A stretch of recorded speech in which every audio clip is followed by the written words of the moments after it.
I recently inherited my grandfather's rural home, a log cabin buried deep within 100 acres of woodland, a picturesque scene untouched for decades, and a perfect dwelling that I am now proud to call my own.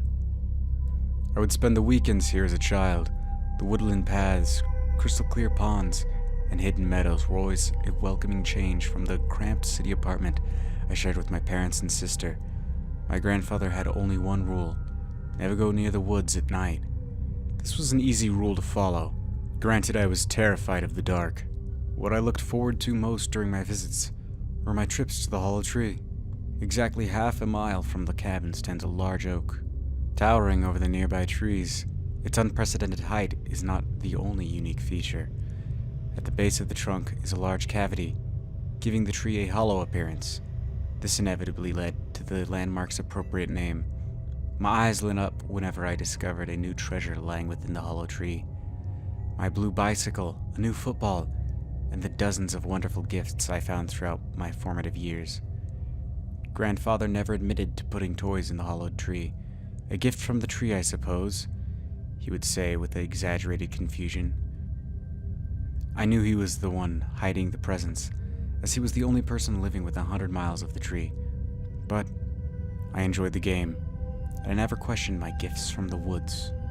As I grew older, my visits to grandfather's cabin were fewer, and upon his passing, the hollow tree remained barren.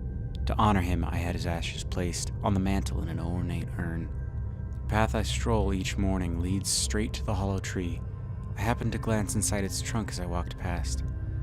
Lying on the ground inside the tree were torn shreds of a dark brown fabric. Curiosity carried my feet to the mouth of the cavernous oak.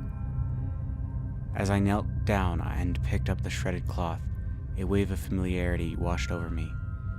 It was the mangled remains of an old teddy bear. My old teddy bear. The one I had lost in these very same woods 25 years ago. My grandfather and I had searched for the missing stuffed animal day and night. One of its black button eyes hung by a thread and dangled in the air. The other was missing completely. Dark, oily liquid stained the worn material and left it reeking with a putrid smell. My mind raced to find an explanation of how the bear could have ended up inside the hollow tree. Maybe an animal dropped it, or the wind? Both seemed highly unlikely. After so many years, I reluctantly stuffed the remains into my coat pocket and made my way back home. That night, I dreamt of my grandfather. He stood at the edge of the woods. Large snowflakes fell and stuck to his jet-black coat. He raised his pale, thin hand and beckoned me towards him. I obeyed. The cold wind howled as its chilling needles stung my face. Grandfather grabbed my arm, pulled me close to him, and pointed into the dense tree line. I shifted my gaze and stared into a sea of crooked trunks and twisted branches. My eyes were drawn to the hollow tree. Its dark cavity stood out in the pure snow, like a drop of ink on a white canvas. Without warning, a horrified shriek escaped the tree's cavernous mouth. The blood-curdling scream rang throughout the woods, sending a frightened murder of crows from their roosts into the gray, overcast sky. My grandfather's tired, broken voice filled my ear. A gift from the tree. The high-pitched whistling of wind and bitter cold jolted me from my slumber. My body shivered violently. I was outside and in the woods. I hadn't slept-walked since I was a child, yet here I was in the middle of winter, dressed only in a bathrobe, standing before the hollow tree. Just as I was about to turn and head back to the cabin, something caught my eye. A small red light blinked inside the tree's dark, empty trunk. I quickly ran to the mouth, picked up the cold plastic object, and dropped it into the pocket of my robe. I sprinted back to the cabin as quickly as I could. The dead leaves crunched loud beneath my bare feet. I burst through the front door, wrapped myself in a blanket, and prepared the fireplace. As soon as my body temperature started to return to normal, I pulled the object from my pocket and placed it on the floor. It was my walkie-talkie, another childhood toy. This didn't make any sense. My sister and I would play with them all the time, until the day I accidentally dropped my receiver into the pond. I will never forget how upset I was as I watched it sink Again, the hollow tree had returned, another long-lost possession, and my name was still scribbled on the side. As I sat dumbfounded, the red light on the top of the walkie-talkie turned on, and ever so quietly, a faint noise crackled from the tiny speaker. The noise was brief, a stream of white noise, but just before the walkie turned off, for a split second, a hushed voice whispered my name. I took off the back panel of the receiver, and just as I feared, there were no batteries. I hurried to the attic and locked away the barren walkie in a chest. I decided then to avoid Hollow Tree and my morning walks altogether.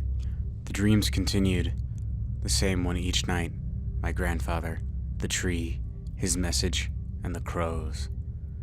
I resorted to moving furniture in front of my doors to prevent my late-night sleepwalks into the woods.